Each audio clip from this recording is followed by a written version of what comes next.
Hello viewers, today I'll be taking you through the structure of the C.B.C system of education.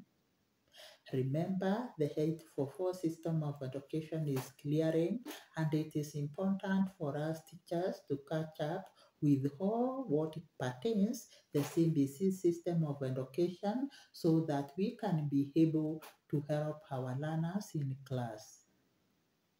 Welcome to my tutorial. Now, when it comes to the structure or the organization of the C.B.C system of education, you have already realized that it is so well defined that it has two pathways that the learners will follow depending on their learning abilities. We have the regular pathway and also the stage the stage pathway which is followed by the special needs learners.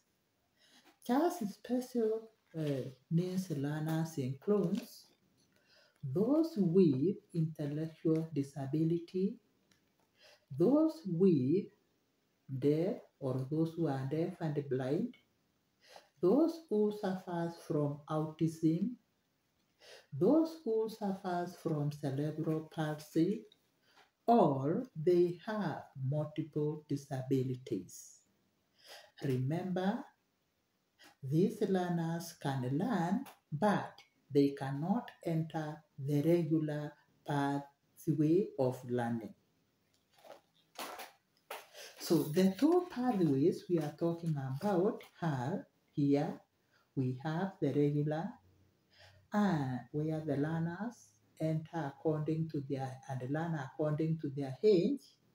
And we have the special need path where the learners, you don't consider the age, but you consider the phases that the learners will go through before graduating. Now, if we stick to the regular pathway, the learner will enter at age 4 when they are 4 years old, and they will do PP1 and PP2.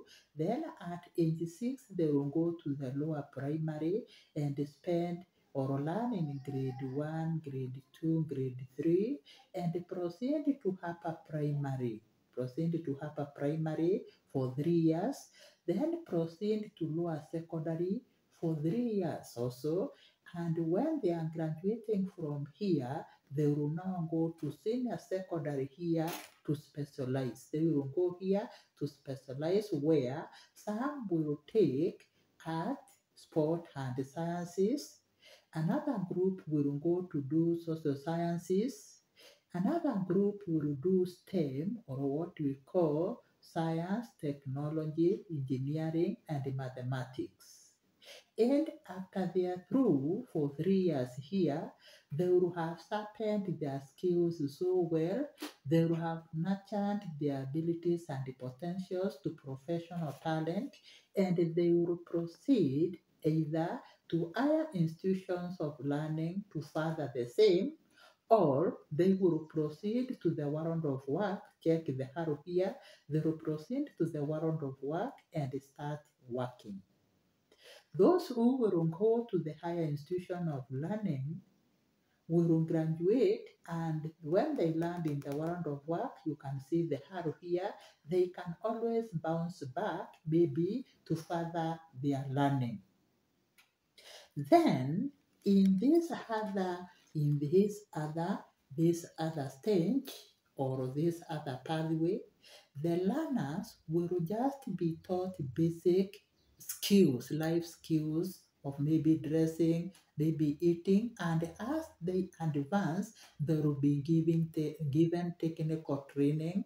And once they master these skills, they will graduate and go straight to the world of work. You can see the arrow is not going to the university, but it is not going straight to the world of work.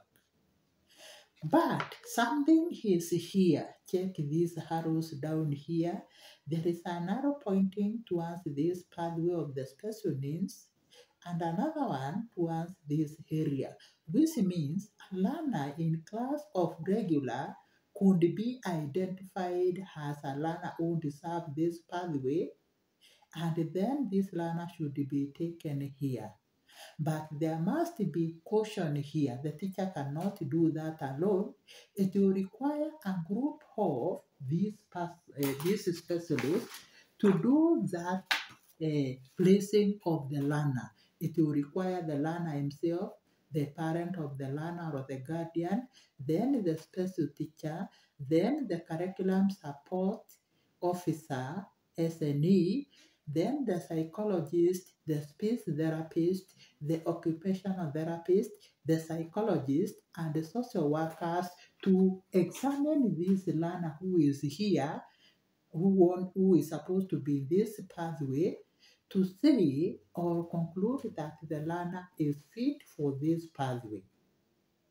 At the same time, it is the same group that will make an individualized education program for these special learners who are here. The learner can also improve from this. You can see the arrow. The learner can also improve from this pathway, and then the same team group will examine this learner and conclude or make a decision to bring the learner in the regular pathway. So, by so doing, then the learners will follow the right pathway without wasting time. Of maybe the learner, if it's a special need learner, wasting time here without getting anything or without performing. It is up to you as a teacher to identify learners' pathways, and then from there you inform these other teams and you examine the learner and place that learner where he belongs. Thank you for listening to me. Kindly subscribe to my channel.